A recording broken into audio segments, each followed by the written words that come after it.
ഹരിയോടൊപ്പത്തിൻ്റെ പുതിയൊരു ലക്കത്തിലേക്ക് സ്വാഗതം. ഈ ദൃഷ്ടിദോഷം എന്ന് പറഞ്ഞ് അമ്മമാർ പൊതുവെ കുഞ്ഞുങ്ങൾക്ക് ഉഴിഞ്ഞിടുകയും കവിളിൽ കറുത്ത പൊട്ടുകുത്തുകയൊക്കെ ചെയ്യാറുണ്ട്. എന്താണ് ഈ ദൃഷ്ടിദോഷം? ദൃഷ്ടി എങ്ങനെയാണ് ഒരു ദോഷമായി മാറുന്നത്? ഒരുപക്ഷെ ദൃഷ്ടിദോഷം എന്നുള്ള വാക്കിനെ ഇൻ്റർപ്രറ്റ് ചെയ്ത് വഷളാക്കിയത് ഏത് കാലഘട്ടത്തിലാണെന്ന് എനിക്ക് മനസ്സിലാവുന്നില്ല. എന്താണ് ദൃഷ്ടിദോഷം?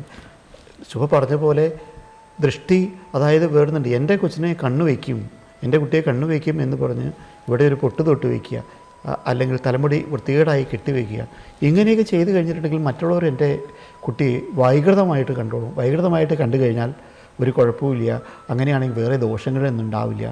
അല്ലെങ്കിൽ അങ്ങനെ എല്ലാ ദിവസവും വന്നാൽ കുറച്ച് കടുകും മുളകും ഒക്കെ എടുത്ത് കുട്ടിയുടെ തലയ്ക്ക് ഒഴിഞ്ഞ് തീയിലിടുക. അപ്പോൾ കടുക് പൊട്ടിയാൽ അല്ലെങ്കിൽ മുളക് പൊട്ടിക്കഴിഞ്ഞാൽ ആ ദൃഷ്ടിദോഷമൊക്കെ മാറും എന്നൊക്കെ കുറേ വ്യാഖ്യാനങ്ങൾ ധാരാളമായിട്ട് കേട്ടിട്ടുണ്ട്. എന്തായാലും വിശ്വാസങ്ങൾക്ക് ശാസ്ത്രീയ അടിസ്ഥാനം ഉണ്ടാവണം നിർബന്ധമില്ല. പലർക്കും വരുന്നുണ്ട് ആ വിശ്വാസത്തിന് പുറത്ത് ഇങ്ങനെ എറിയുമ്പോൾ അതിനുശേഷം ദോഷമൊന്നും വരുന്നില്ല എന്നുള്ള തൃപ്തിയോടെ ആശ്വസിക്കാൻ കഴിഞ്ഞിട്ടുണ്ടാവും. പക്ഷേ യഥാർത്ഥത്തിൽ എന്താണ് ദൃഷ്ടിദോഷം? ദൃഷ്ടിദോഷമാണ് ഏറ്റവും വലിയ ദോഷങ്ങളിലൊന്ന്. ആ ദൃഷ്ടി എവിടെ നിന്നാണ് ആരംഭിക്കുക? കുട്ടികളുടെ കാലഘട്ടത്തിൽ തന്നെ കുട്ടികൾ കാണേണ്ടതാണോ കാണുന്നത് എന്നുള്ളതാണ്. കാണേണ്ടതല്ലാതെ കാണുക, നല്ലതല്ലാതെ ചീത്ത കാര്യങ്ങളെ കാണുക, ആ കാണുന്നതിനെയാണ് ദോഷം എന്ന് പറയേണ്ടത്. നമുക്കറിയാം, ഈ ലോകം വളരുന്നത്, ലോകത്തെ ഓരോ കുട്ടികളും വന്നത് കാഴ്ചയിലൂടെയാണ് ഏറ്റവും കൂടുതൽ. കാഴ്ച, കേൾവി ഒക്കെ അവരെ സ്വാധീനിക്കുന്നത് വളരെ വലുതാണ്.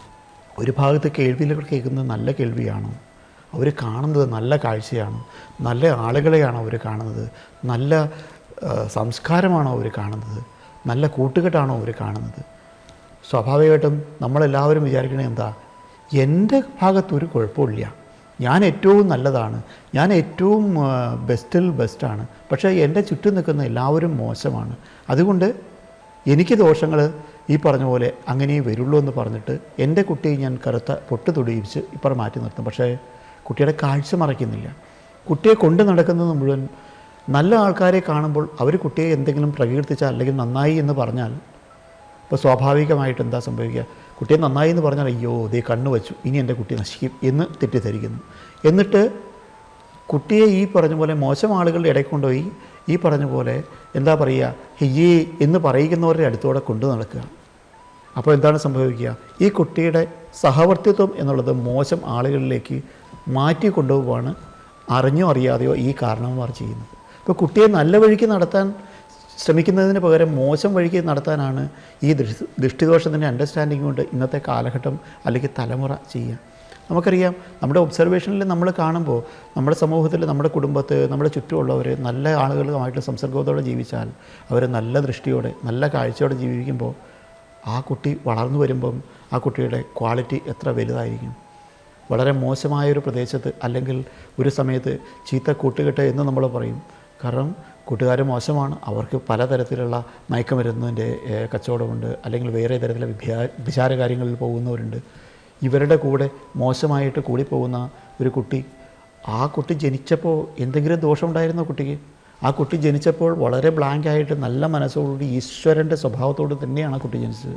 പക്ഷേ ആ കുട്ടിയുടെ ദൃഷ്ടിയുടെ ദോഷം കാരണം വഴിതെറ്റി ഒരു മോശം കൂട്ടത്തിലേക്കാണ് പോയത്. നേരെ തിരിച്ച് ആ കുട്ടിയെ ചെറുപ്പത്തിൽ കാരണവന്മാർ ശരിക്കും ശ്രദ്ധിച്ചിരുന്നുവെങ്കിൽ, നല്ല കാഴ്ച കാണാൻ, ദൃഷ്ടി ദോഷം വരാതിരിക്കാൻ, നല്ല ദൃഷ്ടി കാണാൻ വേണ്ടി വഴി മാറ്റി വിട്ടിരുന്നെങ്കിൽ ആ കുട്ടി ഇത്ര മോശമാകുമായിരുന്നു. അപ്പോൾ നമ്മൾ ചിന്തിക്കേണ്ടത്, ദൃഷ്ടിദോഷം വരേണ്ടത് നമ്മളൊരു കുട്ടിയെ വളർത്തുമ്പോൾ ആ കുട്ടിയുടെ ദൃഷ്ടി നല്ല കാര്യങ്ങളിലേക്ക് പതിയാൻ വേണ്ടി നമ്മൾ ശ്രമിക്കണം. ദോഷം കാര്യങ്ങളിലേക്ക് കുട്ടിയെ ദൃഷ്ടി പതിയാതിരിക്കാൻ നമ്മൾ ശ്രദ്ധിക്കണം. ആ കുട്ടിയെ നമ്മൾ കൊണ്ടുപോകുന്ന വഴി ഒരിക്കലും മോശം വഴികളാവരുത്. കുട്ടിയെ നമ്മൾ കൊണ്ടുപോകുന്നതെല്ലാം നല്ല വഴികളിലൂടെ ആവണം. എങ്ങനെയാണ് നമ്മൾ നല്ലത് വേണമെന്ന് ആഗ്രഹിക്കുന്നു അതിനുവേണ്ടി ഒരു നിശ്ചിത കാലം വരെ നമ്മൾ പ്രയത്നിക്കുകയാണ് വേണ്ടത്. അതല്ലാതെ പലരും വേറുന്നുണ്ട്, ഈ ലോകത്ത് എന്ത് സംഭവിച്ചാലും എൻ്റെ കുറ്റമല്ല, എൻ്റെ കുറ്റം കൊണ്ടല്ല ഒന്നും സംഭവിച്ചത്, ഈ സമൂഹത്തിലെ മറ്റുള്ളവരുടെ കുറ്റം കൊണ്ടാണെന്ന് പറയാതെ എൻ്റെ ദോഷം എന്താണെന്ന് ഞാൻ കണ്ടുപിടിക്കുകയും എൻ്റെ കുട്ടിക്ക് ആ ദോഷം വരാതെ നല്ല രീതിയിൽ കൊണ്ടു നടക്കാൻ വേണ്ടിയുള്ള കാഴ്ച, നല്ല ആളുകളുടെ സഹവർത്തിത്വം ഒക്കെ ഉണ്ടാക്കി കൊണ്ടുവരാൻ ശ്രമിക്കുക എന്നുള്ളത് ഓരോ കുടുംബസ്ഥരുടെയും, ഓരോ കാരണവന്മാരുടെയും, ഓരോ പാരൻസിൻ്റെയും ചുമതല തന്നെയാണ്. ദൃഷ്ടിദോഷത്തെക്കുറിച്ചുള്ള നിങ്ങളുടെ കാഴ്ചപ്പാട് എന്താണ്? നിങ്ങളുടെ അഭിപ്രായങ്ങൾ ഉറപ്പായും കമൻറ്റ് ചെയ്യുക. ഈ വീഡിയോ മറ്റുള്ളവർക്കും ഷെയർ ചെയ്യുക. നിങ്ങൾ ആഗ്രഹിക്കുന്ന മറ്റൊരു വിഷയവുമായി വീണ്ടും കാണാം.